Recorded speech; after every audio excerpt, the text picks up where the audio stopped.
We are entering an age that is hard to fathom, even with all the science fiction movies and novels that we may have seen and read, this age of artificial intelligence. And guess what? Who's the expert in the age of artificial intelligence? It's not going to be us humans. The AI, the machines, they have us beat. They know more than we could possibly know, and they can bring it up in the matter of seconds. So being the expert is no longer going to be enough to distinguish you from everyone else out there. But there are 3 things that we can do as humans that the machines can't do. Well, at least not yet. Let's hopefully we'll hold them off for a few years. The first thing is that we have bodies. So we are embodied. And I like to think of the shift as we're going into this age of AI from this digital economy and digital virtual worlds, which the AI can master, to this embodied economy, being together in person, having these face-to-face interactions. This is where we as humans can shine. And as bodies, we have experiences that the AI can only write about and predict. But the AI has no idea what it feels like to love, to fall in love for the very first time. Do you remember when you fell in love? When you saw that person across the room?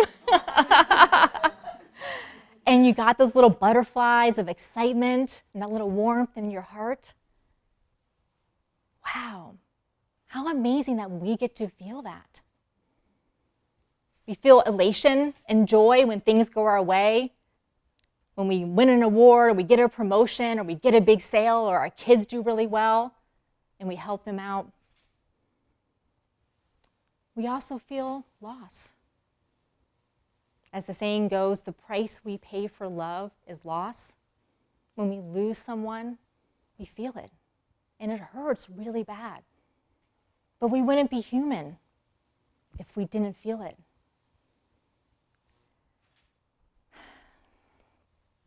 And grief teaches us so much about ourselves. Love teaches us so much about ourselves. Joy, elation, disappointment, frustration, anger, outrage. That's what changes things. That's what moves things. So emotion and experience is something that we have to double down on in this age of AI. The third thing is envisioning. Now the AI tools, they can come up with questions and scenarios and solutions to problems, but they need to be prompted in that direction. We, however, can envision what we want this world to look like. That's what thought leaders do. They imagine, what is this age of AI going to look like?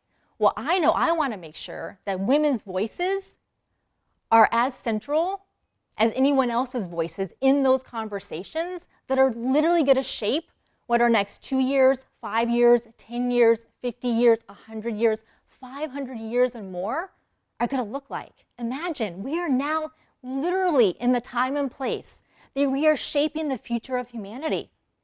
And I know I want women having a seat at that table, and I also want to make sure women's writings, women's voices are a part of all of these tools that we're leveraging for our benefit as we use AI to help us create better content and better experiences and better businesses.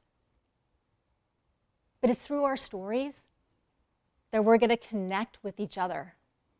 Sure, the AI can help us with some scenes and come up with some ideas for stories, but when we really decide to take these emotions, these hard-won life lessons that we have experienced and learned, and decide to share them with others, that is where our true power comes from.